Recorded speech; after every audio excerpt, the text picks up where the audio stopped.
The views and opinions of the host and guests are their own and do not necessarily reflect the position of the management and staff of Guardian Network.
Good yawning this morning, and welcome back to Guardian Radio 96.9 FM, your station for fresh news, smart talk all day. It's Monday, the 17th of June, 2024, and you are on the clock with Erin, Greene. Let's all say good morning to D-Mac and the Gollin.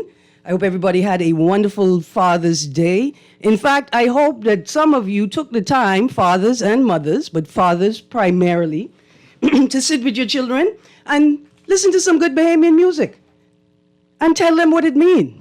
I hope you fathers took the time to sit with your sons this weekend and talk to each other and teach your son some things. Listen to the lyrics of that song and explore what they could be talking about. How much of it is satire? How much of it is real life? How much of it is a message within a message? How much of it has been perverted by modern conceptions of relationships, romance, intimacy, partnership, marriage? I hope everybody had a wonderful Father's weekend. We have lots and lots to talk about this morning, and I do mean lots and lots to talk about. First thing I want to say, I just have a quick private message for the Royal Bahamas Police Force. Go check your website. Just go check on your website. Why you want the police to check their website? What's there so? Nothing. That's a problem. Yeah, just go check the website. That's all I'm saying. Go check the website. And I'm being very serious. Y'all go check on your website. So you serious? I'm dead serious. Okay. Go check on it. Everybody needs to go check on the police force website right now to see what Erin is talking about. Absolutely.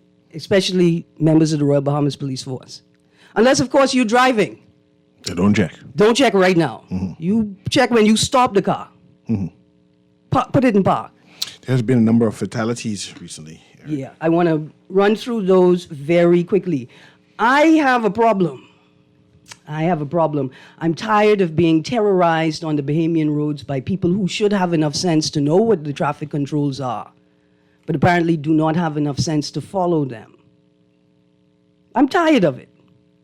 The Royal Bahamas Police Force obviously is not tired of it because they have not implemented a substantive police traffic strategy to manage traffic in New Providence or on the Family Island. So here, let's run through the most recent traffic fatalities.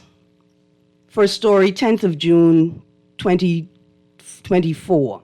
Woman killed in traffic accident on Long Island. A woman was killed in a traffic accident shortly after 3 p.m. in Petty's, Long Island on the 9th of June. The accident involved a black Ford Ranger and a white Honda Stream. The driver of the Honda, a woman, was taken to the clinic and later died. The status of the driver of the Ford was unknown.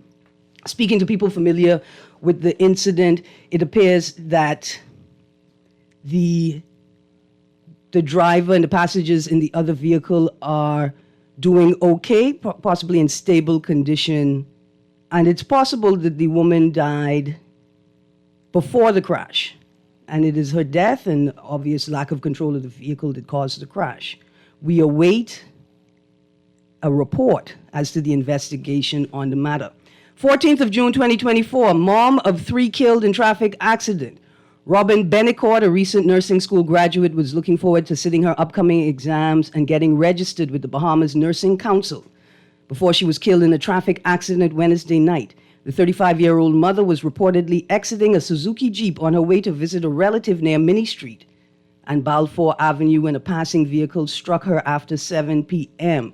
She later succumbed to her injuries in hospital. She left behind a husband and 3 young children and many, many friends and colleagues. Her close friend and colleague, Rodrika Brown, described Robin, a personal care assistant at Sandilands, as strong-headed but serious about her career.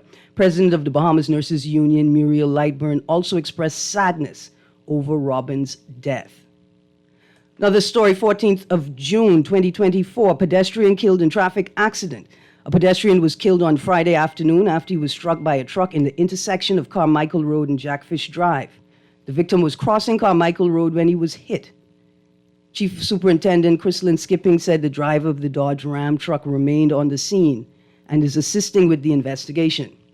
15th of June, man arrested after allegedly killing brother. A man was fatally struck by a vehicle that his brother was reportedly driving following an argument between the two around 3 p.m. Skipping said the older brother knocked his brother down in a Nissan Note after an argument in the car. The older brother is in police custody. 16th of June, 2024, jaws of life used to extract traffic victim. Police in Abaco are investigating a traffic accident that has left 1 male dead. The incident reportedly occurred around 11 p.m. on Saturday night on SC Boodle Highway in Treasure Key, involved 2 vehicles, a white Ford F-250 and a white Suzuki Carry. Third story, it is just breaking news snippet from our news. I am not sure that this is a traffic fatality. A body was found near the highway, we call East-West Highway, and near R.M. Bailey. Body was found with injuries. This is a possible hit and run. That's 1, 2, 3, 4, 5, and potentially 6 traffic fatalities in 7 days, 8 days, 9 days. I want to make this point that it appears as if the police are not interested in enforcing traffic controls. I continually ask to see, I ain't nobody, I'm really nobody, but I continually ask to have a conversation with state actors to determine if the state actually has a road traffic policing strategy that can be implemented island-wide and country-wide. It is obvious that people no longer care about traffic controls. The number of professional Bahamians, young men and women, older men and women, white, black, and Asian, the number of people who are driving to work every morning with their faces stuck in their cell phones. The number of people, in fact, just on my way to work this morning, the number of people who almost ran head on into me because they on their cell phone as opposed to watching the road. This is something that we have to begin to take seriously. And if you don't want to take it seriously because the lives of Bahamians are continually at risk, that Bahamians and ordinary people are being terrorized on the road every day. If you don't want to take it seriously for Bahamians and people who are resident here, don't you think that we have a duty of care to tourists that we invite to come to the country to rent cars, to rent scooters, to rent push cycles, electric push cycles, to rent ATVs, to rent open-ended Jeeps, the number of tourists that we put in open-air buses? Do we not have a duty of care to them to ensure that the road traffic is being managed properly and traffic controls are being enforced? practically every commercial driver that approaches Shirley Street in the southbound lane from the bridge on Mackey Street in the right turn lane who just act as if there is a law that says you could turn right on red. There has never been a law in New Providence, in the Bahamas, the Commonwealth thereof, that permits anybody to turn right on red anywhere. And since we've just allowed that to happen without any actual enforcement, despite the fact that you could post officers there 24/7 and catch the infractions, people are now just running the red light in any direction. In fact, this morning, while I was at the Village Road, Wolf Road, Soldier Road, Burnett Road intersection, on Village Road, southbound to turn onto Wolf Road, I just missed my light. When I got to the light was yellow, and I said, I'm not going to run through the yellow light. And thank God that I didn't, because somebody decided that they were going to turn right on red from Burnett Road onto Village Road, even though the light cycle had rotated to Wolf Road. Wolf Road had the green light. So it's not just heinous that right-thinking Bahamians who have jobs could afford to buy a car from a car company, not one little Japanese import, not one little second-hand car, but people who could afford to buy a car and have actual insurance have no regard for the law, for other human beings, or for themselves. And you could say, Erin, you're just being self-righteous. That's fine. I will be self-righteous on behalf of the 6 people who have died over the last 8 years in traffic accidents. I shall be self-righteous on their behalf, since nobody else seems to care. Since the Minister of Energy and Transport does not seem to understand the breadth of her portfolio. Since the Royal Bahamas Police Force don't understand that you can't just decide that as a matter of protest you're not going to enforce traffic controls. But what you are going to do is pretend that you're enforcing traffic controls, when really what you're just doing is hosting illegal roadblocks, conducting income-generating exercises, when you should be enforcing traffic controls. I say I have a call on the line, and then we're moving off of this topic, and we're going to talk about some other amazing things in the news. Good morning, caller. Good morning, caller. You still there?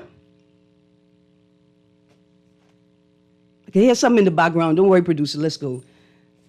Mr. Newey, I'm going to move on to some other stories. Outrage over fishermen in distress. Producer, let's take that call just in case it's somebody who wants to talk about traffic for a moment. Good morning, caller. Morning, Erin. Morning. How are you? Fine, thanks. How you doing? Good, thank you. Good, thank you. Great. Listen, I'm annoyed to the fact that every time there's an accident in Abaco, somebody is killed. You know, you don't think maybe it's time that they had to put some high-speed bumps and all over the same highway that they speed to slow them down? Well, I take every accident shouldn't result in somebody being killed. Absolutely. If people need discipline, obviously, then you have to actually make them disciplined by putting speed bumps on the road somewhere. Right. What I'd like to know... Oh, go on. Yeah, also, I'm also annoyed that you cannot find parking on Montague Beach. You know, you will see the beach is full of cars, but no one in the water, because the people are parking all day and they're going over to Rose Island. So maybe it's time that the government either put parking meter there, make some money off it or something, because you cannot enjoy the beach anymore because there's no parking.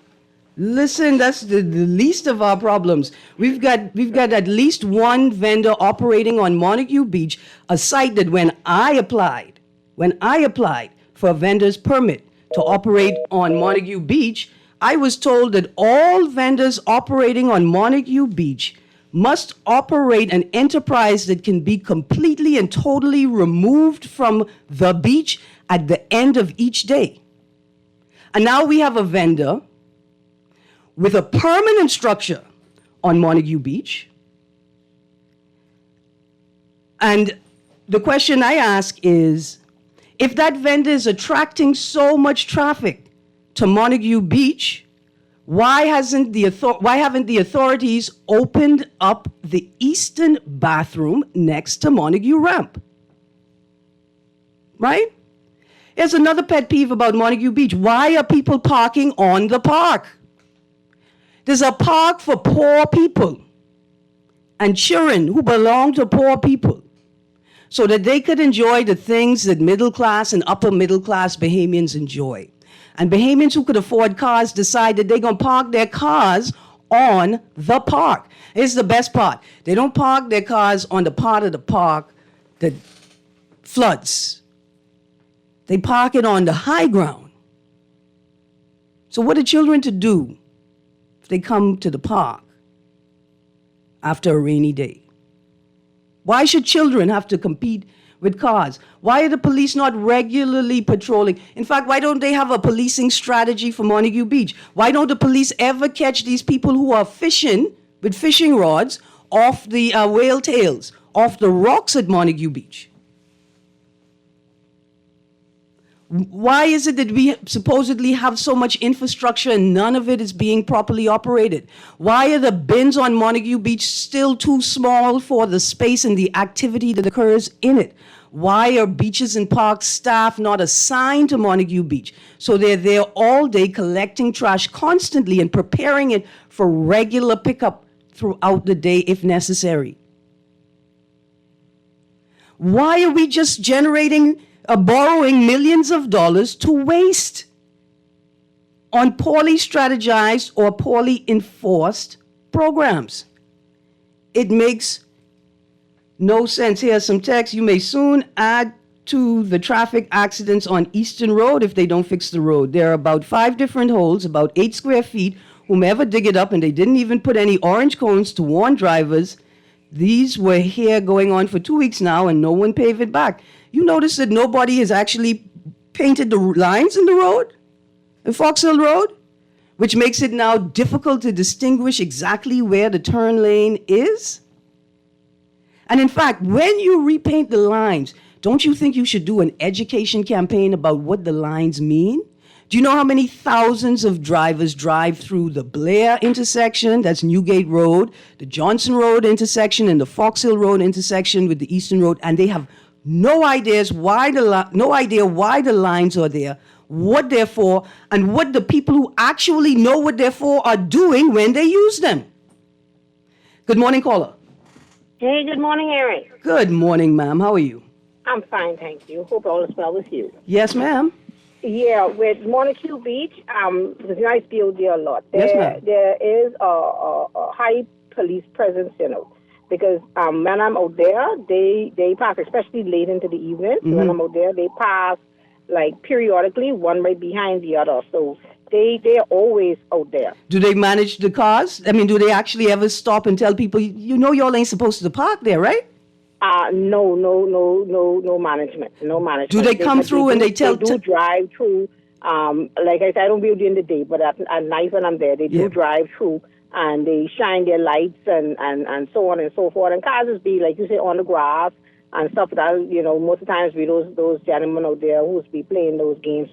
And yeah, for the most part, they don't stop. They drive through, but their presence are there. I'm not as mad as the Biden parking the cars there, when you realize that sometimes taxis are taking up all of the parking spaces. Now that's a daily problem. Like I say, I would only see it during the day for the taxis because I don't be there in the day. But yeah. And then they have a lot of those young persons out there now who, in my view, hustling the police. Not the police, my bad. Hustling the tourists. And I'm uncomfortable with that because I think it would be better off if they had, like you say, a removable setup where the guests come, if they see your items for sale and they come to you, rather than you hustling them, trying to get out of the taxis or trying to get into the taxis, or they trying to sightsee and, you all over them with your items, mm-hmm. and they be telling you no and you're still trying to push. I feel like that's really uncomfortable for the guests. Right. Also, that is something I think need to be handled. See, I get that as well, right?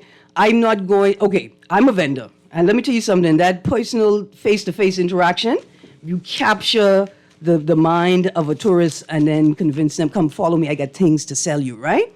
I get mm-hmm. that. The problem isn't in and of itself the hustling young people who are trying to take advantage of every opportunity to interact with a tourist. It's that we don't have structured spaces That's what I'm saying. I yes. understand as much gas as that tourist that area. How is it that there's not a spot there where they can put out like a few tents and a few tables that they can bring, set up their wares, and allow the guests to walk around. You know, it don't have to be a big market place. It's just something small for the one or two persons who are there. Absolutely. Thank you very much, cousin. You have a great day. Let's go. We got a couple more texts. Great show as usual. Miss Greene, after what happened on the weekend, that song was not appropriate. Dear texter, after what happened on the weekend, that song is very appropriate. So we're just not going to talk about the things that are happening to us. We're not going to provide young people with any resources. We're not going to create an environment where if older people don't want to talk to them, at the very least they could glean from what they observe what healthy relationships are like, what healthy, intimate, personal interaction is like. We could just let these young people suffer thinking that the problems they're going through is only them that's going through it, and so they should eat that shame and die on top of the hill. No, we have to begin having the difficult conversations, and if we have tools available to us to make those conversations easier, then let's do that. Perhaps I was a little too glib in my opening. Perhaps I should have said, fathers, I hope you all took this opportunity to speak to your children, especially your young adult men and young adult women, about building healthy, personal, and intimate partner relationships, creating family and community structures to support you in your search for a wife, for a life, for a family, a healthy family. We should just stop having those conversations then. We should just let young men continue to walk around with the unprocessed trauma of their primary caregiving relationships, turning knots in their stomachs until they become big grown men who snap when a big grown woman who also has not been socialized in a healthy way decides she's going to cut him at his most vulnerable place, at the most vulnerable time. That's what we're going to do? We're going to continue doing that, Texter? No, sir. What we're going to do is we're going to figure out how to talk about, we should be talking about these things. And Father's Day is the perfect time to talk about them. Another text. The text is right about the Eastern Road. I saw several near misses on Eastern Road because the road is either cut up or dug up. This is dangerous. To make matters worse, there is poor lighting on Eastern Road in the night.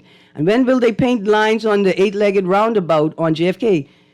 It's like the police and roadworks want accidents to happen on that 8-legged roundabout when we have no lines painted to teach cars to stay in their lane. How can you tell if you are drifting over into another lane? Spatial awareness is how. But if you're on your phone while you're driving, you ain't gonna make it. Text says this has got to be the fourth world. Can't be a third world country. It must be fourth world. Kindly also tell mothers to... Texter. Kindly tell these mothers to stay laying down to have children so that they can have company or a child. But Texter, what type of madness is that? The Bible says that you older women need to teach younger women how to be women. I thought you were going to say it's time for mothers to tell their daughters and their children that there are birthing practices, that they shouldn't lay down while they're giving birth. I thought that's what you was going to say, that mothers should talk to their children about giving birth. But that is not what you said at all, Texter. Another text, Erin, remember when the tourism officials said they'd be removing those stalls, illegally encroaching on Long Wharf? A month ago, there was another announcement that they're extending Junkanoo Beach straight to Arawaki. Why? Haven't we learned a lesson from the wrong way construction on Bay Street? Why are we marring our natural beauty with these shanty towns? Clean, beautiful space is a thing. Ministry of Tourism, Arawaki proper now looks like an unorganized mess. They've jammed these uncoordinated mishmash of structures everywhere. Indeed, they have. But you know what people say? If you can let Life at Key be a shanty town, why not let Arawaki be a shanty town. I'm using the strict definition of shanty town. There's a cake factory on Bay Street where taxi drivers do this with impunity, loading and unloading passengers in the path of oncoming cars. Yes, indeed. Yes, indeed. In fact, I just want to say, Mr. Nuri, remember when the Minister of Tourism said that they've tabled a bill that will create a tourism development fund separate from the consolidated fund? Yep. It's like somebody told people in the tourist sector that they are not just essential workers, but they are like uniformed forces. They have special privileges. Like they could park their car anywhere. They could ignore any stop sign, any pedestrian crossing, any sidewalk, any red light. They could do whatever they feel they need to do in the interest of tourism. We talk about that maybe a bit more on Wednesday. I don't forget my friend is working in the tourism industry too. Texas says, Erin, you're a liberal. Of course you don't want us to procreate. Wow, Mr. Nuri. Did I say anything in my pontifications that suggested that I don't want people to procreate? No. Okay then, good stuff. But you are a liberal. Possibly. Yeah. Just making sure you. Yeah, know. yeah, that's important. Yeah. I may be the most liberal of Yeah. of all the conservative people you know. All right, another story. Outrage over fishermen in distress.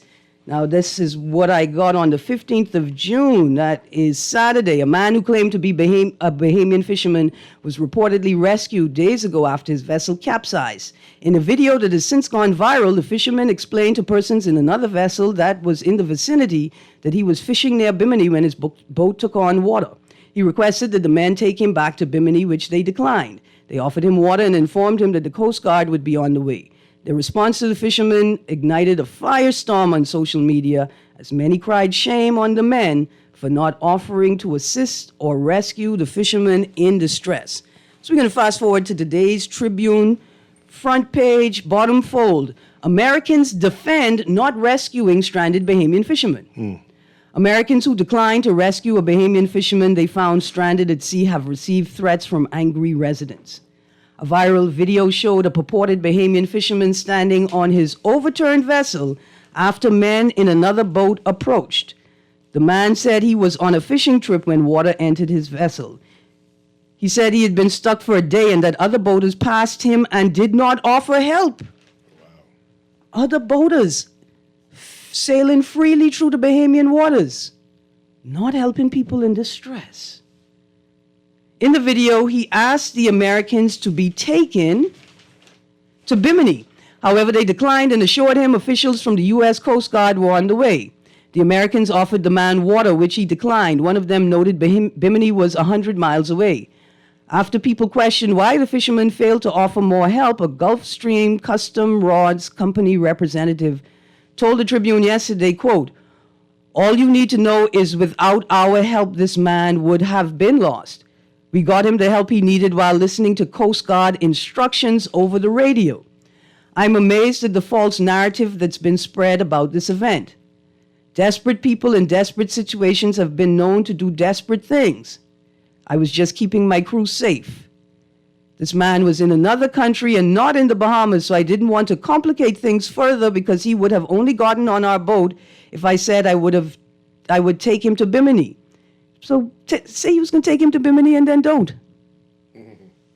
That would have been illegal, and we didn't even have the fuel or time available to do that if it was legal to do." The representative said the company had received, quote, hundreds of messages of threats since posting its video. He said his group did not leave the Bahamian man alone, but waited another 15 minutes until the U.S. Coast Guard arrived. The Tribune understands the Bahamian fisherman is a West End Grand Bahama resident and is currently detained in the United States of America. Ah, my. And so, I guess the question is, what exactly were the instructions that the Coast Guard gave to the crew of that boat? Because I was thinking the U.S. would have had to, the Coast Guard would have had to told me, look here, if you see a can of fava beans on that boat, it's probably Hannibal Lecter. Do not let him on the boat.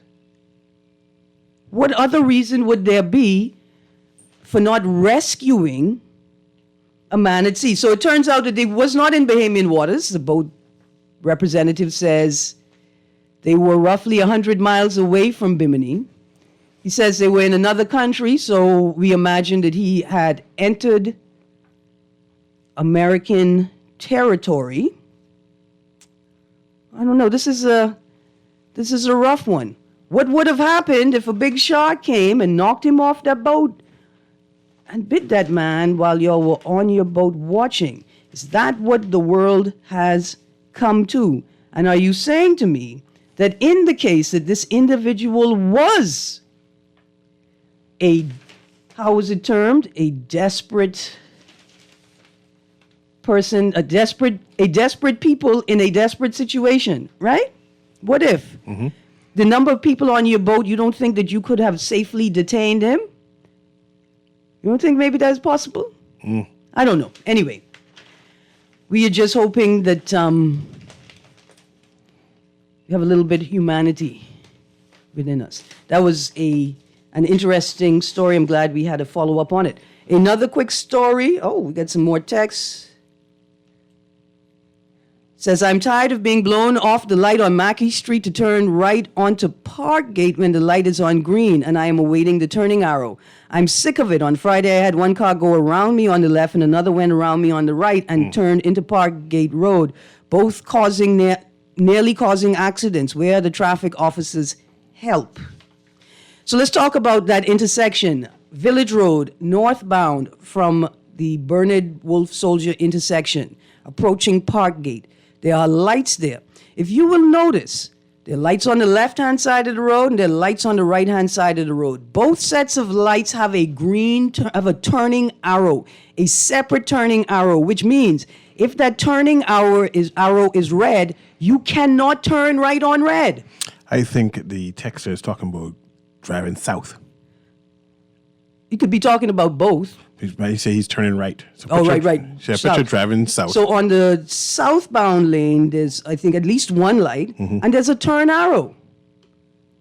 Can we turn right, or that's always turn left?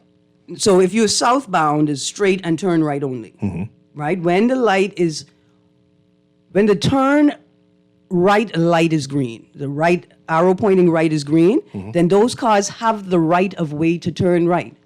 Once that light goes off, you no longer have the right of way, and you have to wait until the northbound traffic clears to turn right.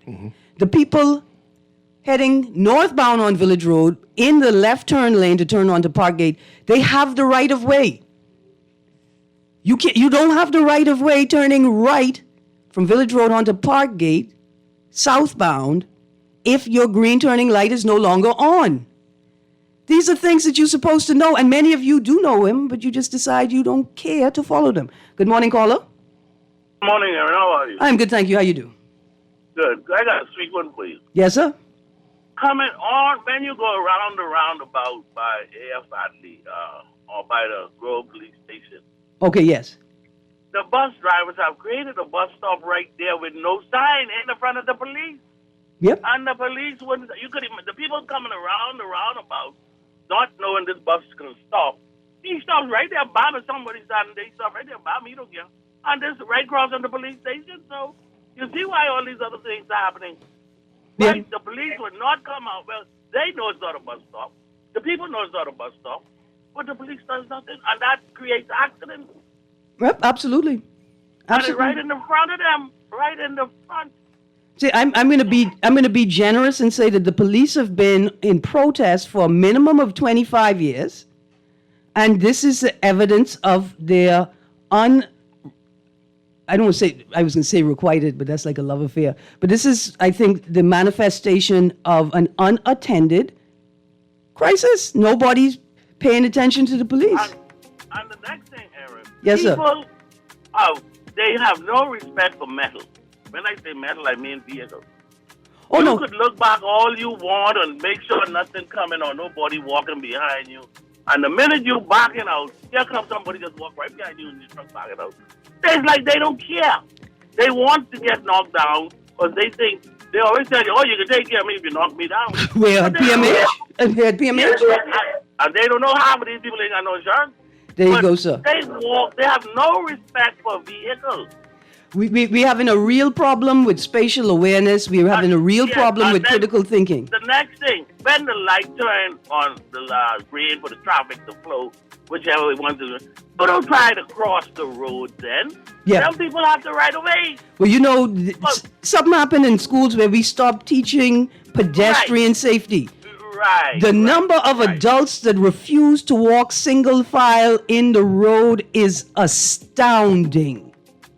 Astounding. Anyway, caller, I got to go to this break. When I get back from the break, men on jet ski rob business, man remanded on sex charge.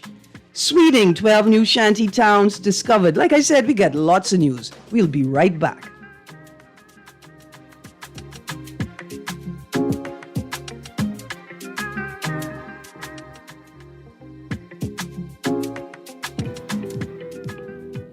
Stay informed with the Nassau Guardian, your news delivered. Are you tired of chasing down the latest news? Why not have it delivered right to your doorstep? The Nassau Guardian is now offering an unbeatable home delivery service. Special subscription rates. 3 months, just $44.80. 6 months, only $79.52. 1 year, an amazing value at $143.36. Your daily news fix all year round. Don't miss out on this opportunity to keep up with the latest in local and international news, sports, business, and entertainment. Subscribe today. Call us at 302-2360 or 302-2353. Our friendly staff is waiting to assist you with your subscription. The Nassau Guardian. We've got the news you need. Don't wait. Call now and let us bring the world to your door.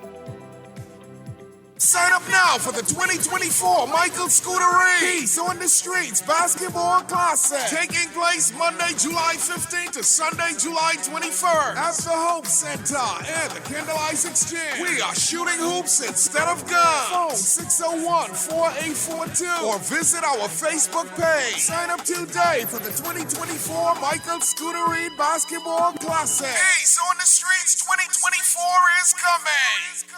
Beulah gal, can you believe this? We are now the patrol queens of the neighborhood. We now large and in charge. So we need to check out what's going on in everybody's yard. What about that gun that we know that Junior and his homeboys just ran out? Can we report that too? Of course we can. But we could be in deep trouble if they find out. We need to report what we see, Beulah. When you call Crime Stoppers, they just answer your call in Miami. So then we can report everything? Guns, where they hiding the drugs, who shoot who part of which gang, or who disturbing the peace with the loud music and the motorcycles. Then our neighborhood will be the best in the Bahamas, and everybody gonna want to come live here. And then our house price will go up, gal. So what we waiting on? What's the number? If you see something, say something.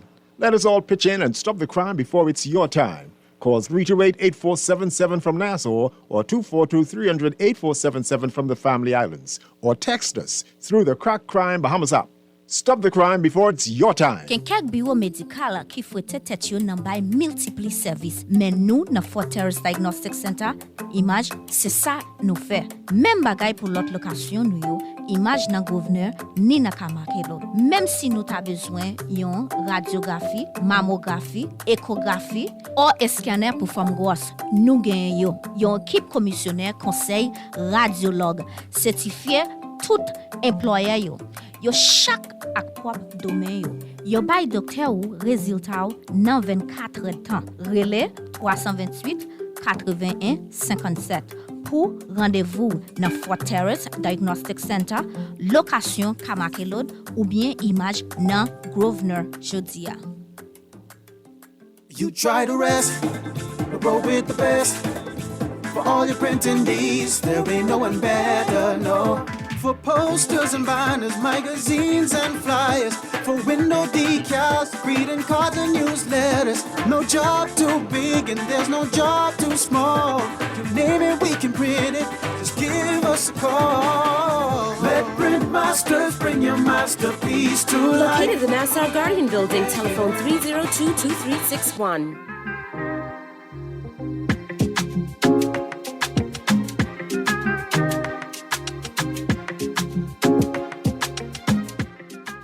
Good morning and welcome back. You're on the clock with Erin Greene. We're going through the news, but I got to get to these texts. The text says, The RBPF website won't come up. But what's wrong with it? That's what's wrong with it. It won't come up. That's all I know. That's all I know. It no longer exists.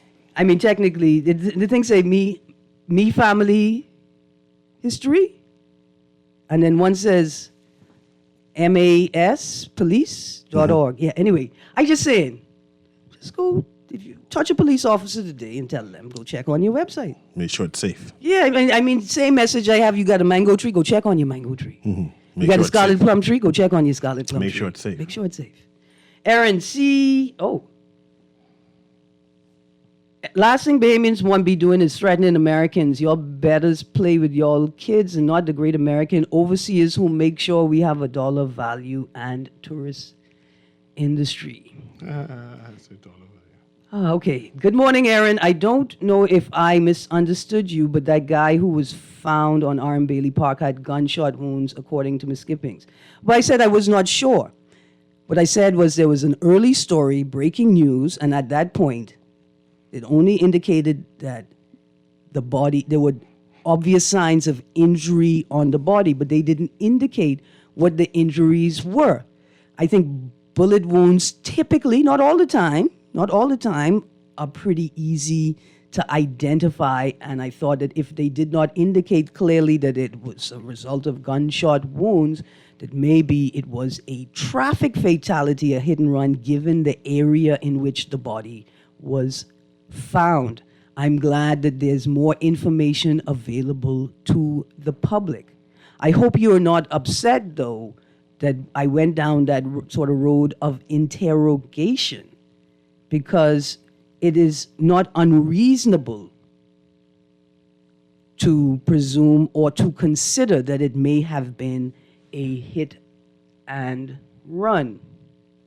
Erin, see, we are thinking about dealing with the traffic issues like we are still being governed by Hubert Ingram in 1992. In New York City, if you run the red light, a police officer need not be present. There are stoplight cameras to solve this issue. The police needs to use technology rather than request for more bodies. I feel you, Texter. I remember being a co-host on Connected with Lester Cox when he had in studio representatives from Rev Analytics. Rev Analytics being a subsidiary of Cable Bahamas or Rev Bahamas. They were talking about a pilot project that they had conducted using cameras that had been erected at the Marathon Prince Charles or Robinson Road East-West Highway intersection. As Marathon Road, East-West Highway, Robinson Road intersection.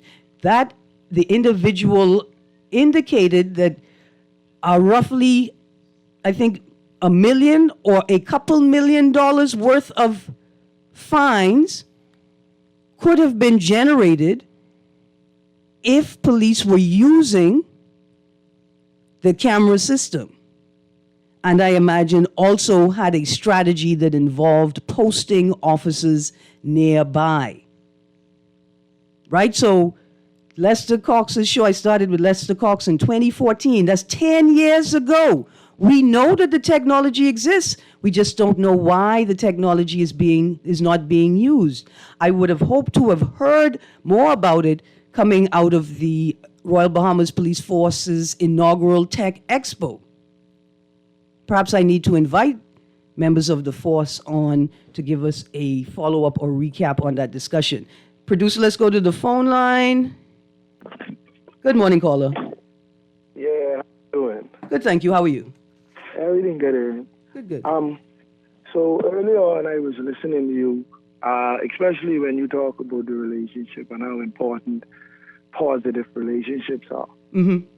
Well, if you look very carefully and closely at the Western culture that we follow, that is being led by the Americans, and what we experience, what's going on in America right now, because we follow basically 90% of what they do. Well, cultural imperialism means we absorb more of their culture than we do of ours. I feel you. Exactly. Yes, sir. So at the crux of their society, as we watch it crumble, is the complete evaporation and erosion of the family. Now, this started 20 years ago when Macaulay Culkin divorced his mommy and daddy.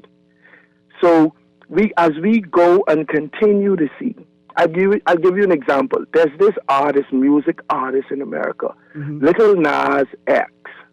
Yeah. And now and I'm not a religious person, but he's making a mockery. He's making a mockery of the Christian religion, which a lot of us learned our values from that. And he has 20 million followers. And he is on this campaign that forget family. I will do what I want to do, when I want to do, how I want to do it, because that's what I want to do.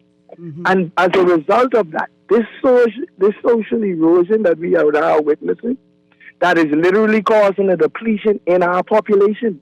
Because if man and woman don't come together and procreate, literally, because of this, we are witnessing that we have one child per family now, if that, or none, and you have people late into their 30s, no kids, no family. So from that institution, it is gone. And because of that, there will be no more actual people to have any society. And I believe our politics, our religion, our economic institutions, and etc.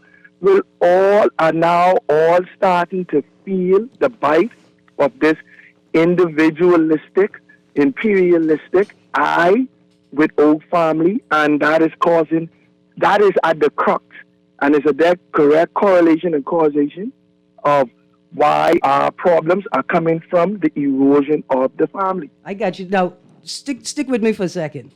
I really appreciate what you're saying, especially when you mentioned Lil Nas X, right? Lil Nas X came on the scene. He had this shock factor, openly, outwardly homosexual, and then into what people call a mockery of Christian faith, right? Watch this. You think that parents today, especially those who've grown up on hip hop and rap like us, right?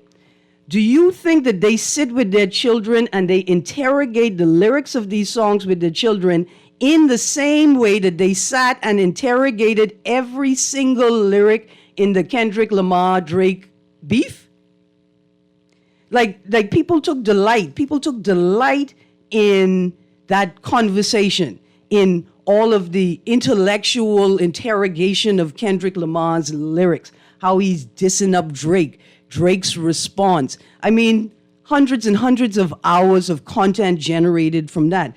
But are these same people also taking the time to interrogate rap and hip hop and pop music lyrics and videos, equally importantly, videos with their children? Lil Nas X is like a 300 level university course on hip hop lyrics and interpretation. You got to adults need to sit and think about it. Like, we're so unconsciously absorbing this music. So I feel you, but I don't think it is the music itself. It's our lack of engagement around the music and young people. Every single, like last week, how'd it go, Delilah? Trying to get them on the Eye Opener one Saturday, coming up soon. They coming on soon. How'd it go, Delilah and Yuri is a whole thesis on the Bahamian experience, longing, like how in the US, they say you go out, you become 16, you get your license, and you go out and you find yourself. How'd it go, Delilah is a love story. It's a longing, right? Delilah could have been anything. Delilah could have been Miami to go to school, right? I just got to get to Miami. I got to get out of here. I got to see what opportunities exist. My love somewhere out there. All of us have had that longing, that desire. You don't even have to go to Miami. Family Islanders, children who grow up stuck on the family island. I tell you all over and over again the story of James and George Pratt from Long Island, the fishermen. They built a boat to sail to Nassau to find their wives, right? All of these songs are an opportunity for us to explore and know ourselves better, and our parents taking up that responsibility with their children and their exposure to pop culture. Yes, it's a lot of work. Yes, our lives are already busy, but the children going to absorb it whether you are there to help them understand it or not. It's best to carve out some space to help them understand it. And don't think that you could just ban the music from your house and they ain't gonna never hear it. They hearing it. In fact, y'all see all the little children who know the lyrics to You Can't Muggle Like Me? Right? What a wonderful opportunity. The children already love the song. They already know it. Take that opportunity to help them build critical thinking skills by interrogating the things around them. Let's go to the phone line, producer, and then I'm going to get to this last headline. Good morning, caller. Hey, good morning, Erin again. Hi. Is that Mr. Neary with you? Yes, it is. Good morning, Mr. Neary. Happy Monday. Good morning. How are you doing today? I'm fine, thank you. Erin, speaking about music and children, Yes. I'm an Adventist. And, you know, we had a banquet one year where the DJ was talking about music and children. And, you know, most parents, especially Christian parents, or their children don't know this and their children don't know that. So in the middle of a nice gospel song, the DJ just quickly switch the music and throw on... Under the blood, me say under the blood. Not that A. No, not that kind. Okay. He quickly threw on a reggae, an old dub, a reggae song. And he left it on for a few seconds. And then it shut clear. When he shut clear, half the room was singing. All the children, you see the parents looking at the children because they couldn't hear the children singing with the music on. So he just quickly shut the music down. And the children then were stuck in that last word or two. And I mean, the place light right up.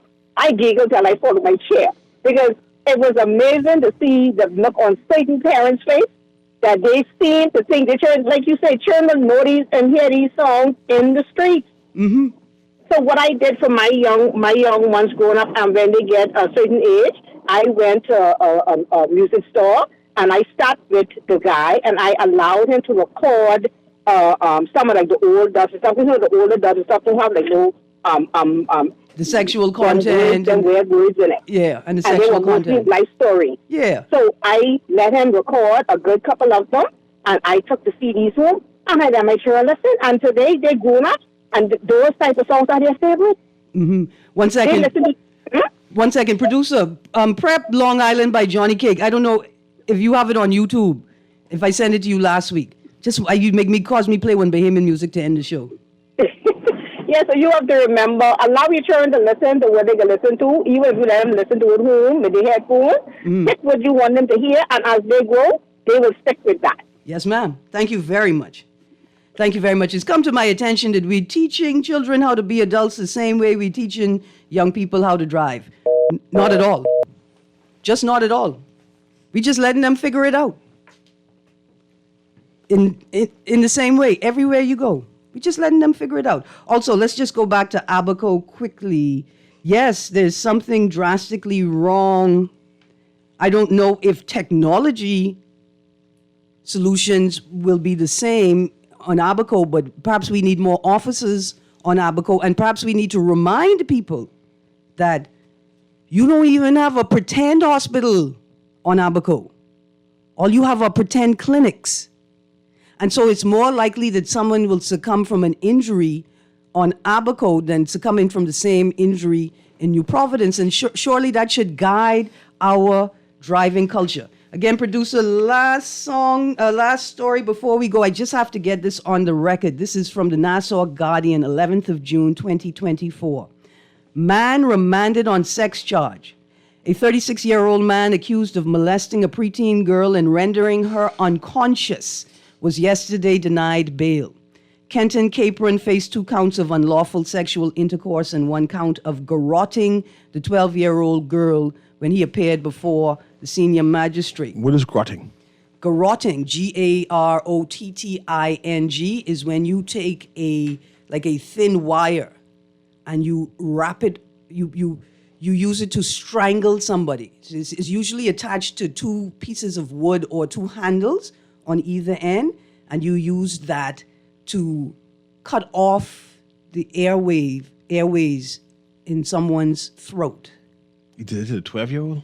This is what the story is saying, that he is facing 2 counts of unlawful sexual intercourse and 1 count of garroting the 12-year-old girl. The crimes allegedly took place between August 1st, 2023 and September the 30th. Thank you, sir. Thank you, Mr. Newry. Thank you to the audience and to the texters. We're going to continue this conversation. We got to talk about the things, all the things.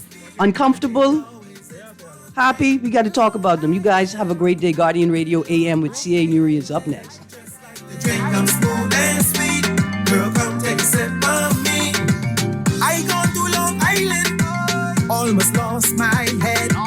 Met a gal from Clarendon, she was thick and red. Took her by the bar, asked her what she won't get. She said she's drinking anything that gets her tipsy or wet. Well then, I'll be your bartender. I can mix you something real nice. This is Guardian Radio 96.9 FM, Nassau, Bahamas.